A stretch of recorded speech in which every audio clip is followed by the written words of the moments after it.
Sir என்ன sir rocking பண்றீங்க, நான் மேலே வந்து நின்று இப்படி பேசினாலே அவர் நடிச்சா எல்லாரையும் கவர்ந்துருவாரு அப்படின்னு தெரியும், அவர் பேச்சுக்கும் எல்லாரும் மயங்கிடுவாங்கன்னு எல்லாருக்குமே தெரியும். ஸோ அதனால தான் வந்து நான் தான் ஃபர்ஸ்ட் பேசுவேன், அவரே கேட்டிருக்காரு அப்படின்னு வந்து சொன்னாங்க அங்கேருந்து. ஸோ மயில்சாமி சார் நெக்ஸ்ட் பேசினாதான் எங்களுக்கு சந்தோஷமா இருக்கும் அப்படிங்கிறதுனால திரு மயில்சாமி அவர்களே ஒரு சில வார்த்தைகள் பேச அழைக்கிறோம்.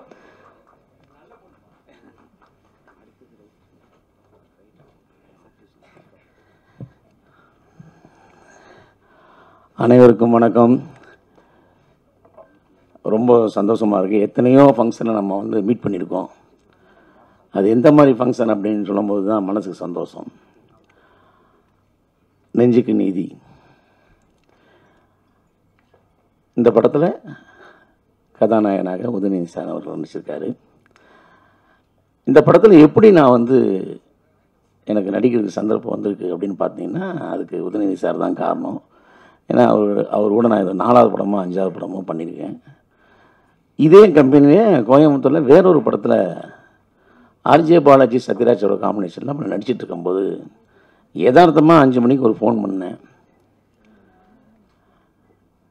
சாருக்கு, உதயநிதி சாருக்கு. என்னண்ணே சார் கோயம்புத்தூர் வர்றீங்க போல இருக்குது, நீங்கள் அங்கே தான் இருக்கீங்களா? ஆமாம் சார், நம்ம வேற ஒரு படத்தில் இருக்கேன் அப்படின்னாரு. சரிண்ணே சார் நான் கூப்பிட்றேன் அப்படின்னாரு. அதுக்கப்புறம் 8 மணி ஃப்ளைட்டு உள்ளே உட்காந்துருக்கிறேன். மேனேஜர் சொக்கு அவர் ஃபோன் பண்ணார், எங்கே இருக்கீங்க? கோயம்புத்தூர் சென்னைக்கு போயிட்டுருக்கேன், முடிஞ்சால் அப்படியே இறங்கிடுங்க அப்படின்னாரு. இல்லை சார் உள்ளே உட்காந்துருக்கேன், நான் வேணா காலைல கிளம்பி வர்றேன் அப்படின்னேன். ஆனால் இந்த டீம் சம்மந்தப்பட்டவங்க யாருமே எனக்கு பழக்கம் கிடையாது. ஏற்கனவே வந்து இந்த டைரக்டர் வந்து ஒரு அற்புதமான படம் பண்ணியிருக்காரு சிவகார்த்திகேயன் சார், சத்யராஜ் சார் வச்சு. அந்த படம்லாம் நம்ம காட்சிகளை பார்த்துருக்கோம். போய் இறங்கியாச்சு. அப்புறம் தான் தெரியுது ஒரு டிரைவர் கேரக்டர் அப்படின்னு. எனக்கு வண்டி ஓட்ட தெரியாது. ஆனால் ஷூட்டிங் ஸ்பாட்டில் கொஞ்சம் ஷார்ட் பண்ணி எப்படின்னா வாங்கன்னா வந்துடுவேன். இந்த படத்தில் எல்லாமே பறக்கிற சீன் தான். அப்படி சர்ன்னு போகணும், சர்ன்னு நிப்பாடணும். அதிகமாக பயந்து செடிக்காம தான், ஏன்னா அவங்க தான் முன்னால் நிற்பாங்க. இந்த கேரக்டர் வந்து ஏற்கனவே பொன்மன் சார் பண்ணிகிட்டு இருந்தவர். திடீர்னு அவருக்கு டாக்டர் அவர் ரொம்ப ரெஸ்ட் எடுக்க சொன்னாங்கிறதுக்காக அவர் வந்து என்னை கொஞ்சம் விட்டுருங்க அப்படின்றதுக்கப்புறம் அதுக்கு அடிஷனாக தான் நான் பண்ணியிருக்கேன். அது மாதிரி பொன்மன் சாருக்கு நான் நன்றி தெரிவிச்சுக்கிறேன்.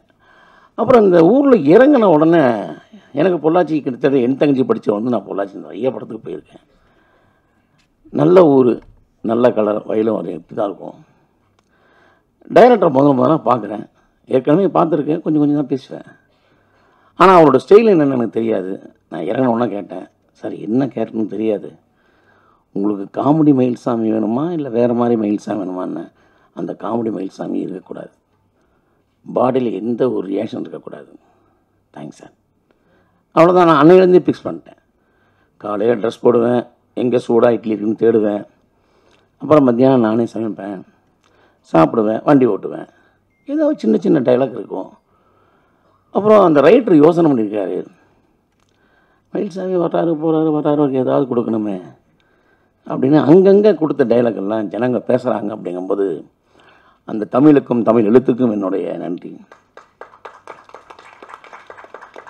அதுக்கப்புறம் அவருக்கு டிரைவருங்கிறது எங்கேயாவது போனால் ஒன்றும் பிரச்சனை கிடையாது. சாருக்கே டிரைவரு, அவர் பின்னால் உட்காந்துருக்காரு. நம்ம ஓட்டும் போது ஏதாவது சின்ன ஒரு விஷயமானாலும் அதை பாதிப்பாங்கன்னு எங்களை கற்பனை பண்ணி வச்சு நம்ம அப்படியே ஓட்டிகிட்டு இருந்தோம், நல்லா பண்ணிகிட்டு இருந்தோம். கிளைமேக்ஸ் டைலாக்கு கொஞ்சம் லென்த்தாகவே இருந்தது. அப்புறம் எழுதுனவரே வந்து இது வேண்டாம், இது வேண்டாம், இது வேண்டாம் சொல்லி அழிச்சிட்டே வந்தார். நான் சொன்னேன், என்னடா கொஞ்சம் கொஞ்சமாக கொடுத்துருந்தாங்க, கடைசியில் நல்லா லென்த்தாக கொடுக்குறாங்க, அது அழிக்கிறாங்களே அப்படின்னு. அப்போது இந்த ஸ்க்ரீனில் ஜனங்களுக்கு எது தேவையோ திருக்குறள் மாதிரி ஷார்ட்டாக சொன்னால் தான் நல்லாயிருக்கும் அப்படிங்கிறதுல சொல்லி கொடுத்ததுக்கப்புறம் டைலாக் சொல்லிட்டாங்க. அது எப்படி சொல்லணுங்கிறது எனக்கு தெரியல. ஏன்னா அவரோட ஸ்டைல், அவர் வந்து ஓகேங்கிறத வந்து சொல்கிறதுக்கு ரொம்ப லேட் ஆகும். அந்த டைரக்டர் அப்படி பார்ப்பார், அப்படிம்பார். இது சொன்னாங்க சந்தோஷம். எனக்கு என்னென்னா ஒன்மோர் வாங்கக்கூடாதுன்னு தான் நான் நினைப்பேன். ஆனால் ஹீரோ சாரியே வந்து ஒன்மோர் சாங் போது கொஞ்சம் பயம், ரிலீஃப். ஓகே, அங்கேயே எல்லாம் அப்படி தான் இருக்கும்போது நம்மளுக்கு ஒன்றும் பிரச்சனை இல்லை அப்படின்னு. அப்புறம் திடீர்னு அந்த டைலாக் எழுதி கொடுத்து இளவரசன் சார் நடிச்சிட்டு இருக்காரு. எப்படி பேசுறதுன்னு தெரியல. ஏன்னா எல்லாம் வந்து ஜாதி சம்மந்தப்பட்டது. எனக்கு ஒரு சீன் ரொம்ப பிடிச்சிருக்கும். அப்போது நீங்களும் உள்ளே இருக்கிற பசங்களும் ஒன்றா இல்லைங்க நான் அவருக்கு மேலே அப்படிங்கிறவர் சொல்லுவார். என்ன பார்த்து நீங்கள் நான் குடிக்கலாங்க, நான் வந்து அப்படின்னு சொல்லுவேன். இது எல்லாமே காட்சிகள் ரொம்ப ரசிக்கப்பட்டது. இந்த கிளைமேக்ஸில் நைட்டு கரெக்டாக சும்மா 8 மணிக்கு அப்படியே அங்கேயும் நடந்துட்டு இருந்தேன். சார் வாங்க சாப்பிட்டு அடினாங்க, டைலாக் கொடுத்தாங்க.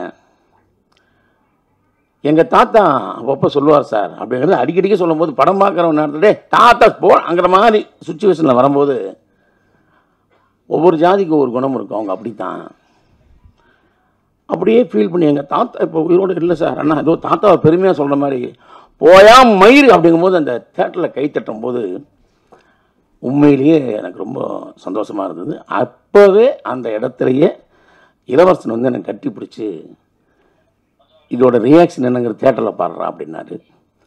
அதுக்கப்புறம் உதயநிதி சார் வந்து அவங்க மேக்கப் மேனையும் அவங்க டிரைவரையும் என்னங்க மயில்சாமி கிருஷ்ணகிரியிலே போடாமல் இப்படி பிரமாமா பண்ணுறாரு அப்படின்னா, ஒரு நடிகன் ஒரு காட்சியை உள்வாங்கிட்டா போதும், அதுக்கு கிருஷ்ணகிரிலாம் தேவையே இல்லை. வாங்குகிற சம்பளத்துக்கு மேலேயும் ஆட் பண்ண வேண்டாம், கீழேயும் ஆட் பண்ண வேண்டாம். அந்த காட்சிக்கு அந்த சீனுக்கு டைரக்டர் என்ன பிடிக்குதோ அதில் பாதி பண்ணால் போதும், அந்த நடிகனுக்கு நல்ல பேர் கிடைக்கும்.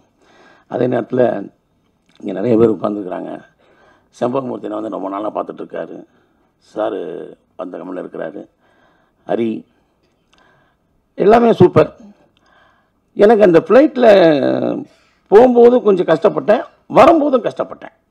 ஏன்னா எடுத்ததுமே அப்பா துணி தான் பார் பச்சா காஜான்னு ஹிந்தியில் பேசுகிறாங்க, எனக்கு ஒன்றும் புரியாது. அப்புறம் இங்கிலீஷ்லேயும் பேசுகிறாங்க, அதுவும் நம்மளுக்கு புரியாது. ஏன் இதை நான் சொல்கிறேன்னா, எனக்கு அந்த சீட்டு கொடுத்துட்டாங்க. அந்த சீட்டில் உட்காந்தா கம்பல்சரி அவங்க ஹிந்தியில் பேசுவாங்க, அது ஒரு இங்கிலீஷ் அண்ட் ஹிந்தின்னு கேட்பாங்க. ஆனால் அந்த ஒரு 12 சீட்டில் வந்து எல்லாருமே மேக்ஸிமம் இங்கிலீஷ்னு கேட்பாங்க. முன்னையெல்லாம் வந்து ஏன் நம்ம ஒரு மாநில மொழியை தான் கற்றுக்கலாமேன்னு. ஆனால் குறுகிய காலத்தில் நம்ம மொழியை டிஸ்டர்ப் பண்ணும்போது தான் மற்ற மொழி மேலே வெறுப்பு வருது நம்மளுக்கு. அதாவது ஹிந்தி தேசிய மொழியாக இருந்தால் கற்றுப்பேன், அது இன்னொரு மாநில மொழி தான், அதையே நான் கற்றுக்கணும் அப்படின்னு. ஆனால் இங்கிலீஷ் உலக மொழி, உலகத்தில் எங்கே போனாலும் கற்றுக்கலாம் அப்படின்ட்டு.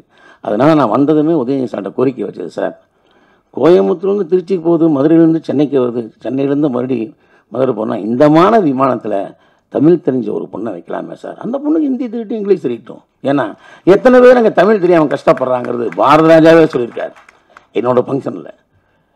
நமது மொழி நமது மண் களவாடப்படுகிறது அப்படின்னு சொல்லியிருக்காரு. அவர் சொல்லி வந்து என் ஆத்தா என் அப்பா விமானத்தில் என்னென்னமோ சொல்லியிருக்காரு. நான் அதெல்லாம் பார்த்தேன், ஓஹோ கரெக்டு தானே, இதில் ஏன் அம்மா எங்கள் அப்பா கஷ்டப்படுறது, நானே கஷ்டப்படுறேங்க. அதனால நீங்கள் முக்கியமான போஸ்டிங் இருக்கு, அப்பா வந்து முதலமைச்சராக இருக்கார், அவர்கிட்ட வந்து இந்த விமானத்தில் நம்ம ஊரில் சுற்றுற விமானங்களில் கொஞ்சம் தமிழ் சம்மந்தப்பட்ட பெண்களை வச்சா ரொம்ப சந்தோஷமாக இருக்கும். அதை நான் வந்து இந்த இடத்துல கோரிக்கையாக வச்சுருக்கிறேன். ஏன்னா பாதிக்கப்பட்டவங்க சொல்ல மாதிரியான விஷயங்கள்லாம் தெரியும். அதே மாதிரி உண்மையிலேயே நான் நிறைய படங்கள் பண்ணாலும் நிறைய டைரக்டருக்கு நல்ல பேர் வாங்கினாலும் மயில்சாமி ஒரு சீன் வந்தாலும் கலக்கிடவா அப்படிங்கிறது நீங்களே சாட்சி. நீங்களே எல்லாம் ஃபோன் பண்ணுவாங்க, எனக்கு 9 மணிக்கு மேலே ஃபோன் பண்ணுவாங்க, வர்றீங்க கிளாஸை கையில் தூக்கிட்டு வர்றீங்க, கையை தானே தூக்கக்கூடாதுன்னு ஜோப்புலேயே வச்சுட்டு இருந்தால் அப்போ அதைத்தான் கேட்குறாங்க. அந்த மாதிரி எந்த காட்சிகளும் கொடுத்தாலும் எந்த நடிகராக இருந்தாலும் சரி, இயக்குனர் நினைப்பதை செய்தால் நடிகன் ரொம்ப நாளாக இருப்பான், அது நல்லா தெரிஞ்ச விஷயம். அதனால தான் நான் எந்த ஒரு இயக்குனர்கிட்ட ஓவர்டேக் பண்ணுறதோ நான் எக்ஸ்ட்ரா டைலாக் போடுறதோ அதெல்லாம் கிடையவே கிடையாது. அவங்க என்ன ஆசைப்படுறாங்களோ அதை பண்ணி கொடுத்துட்டேன். அதனால கிட்டத்தட்ட 700 படத்துக்கு மேலே பண்ண மயில்சாமிக்கு இந்த படத்தில் தனிப்பட்ட பேர், காட்சிகள் நெடுந்தூரம் வந்துக்கிட்டே இருந்தாலும் எங்கெங்கே பேசணுமோ அங்கங்கே பேசுகிற மாதிரி என்னை இயக்குனர் வந்து பிரபாகமாக படுத்திருக்கிறாரு. கேமராமேன் சார் அவர் நல்லா காட்டியிருக்கிறாரு. செட்டு சும்மா சொல்லக்கூடாது, எங்கே போனாலும் அதை பார்த்தோம்னா ஒரு அழகு வரும். அதனால் ஹோல் யூனிட் உங்கள் அத்தனை பேர்த்துக்கு என் மனசார வாழ்த்துக்கள் சொல்கிறேன் சார். இந்த படம் மட்டும் இல்லை, எடுக்கிற எல்லா படமும் நல்ல முறையாக போகணுன்னு நான் வணங்குற அண்ணாமலையார்ட்டையும் எம்ஜிஆர்ட்டையும் கேட்டுப்பேன். தேங்க்ஸ்.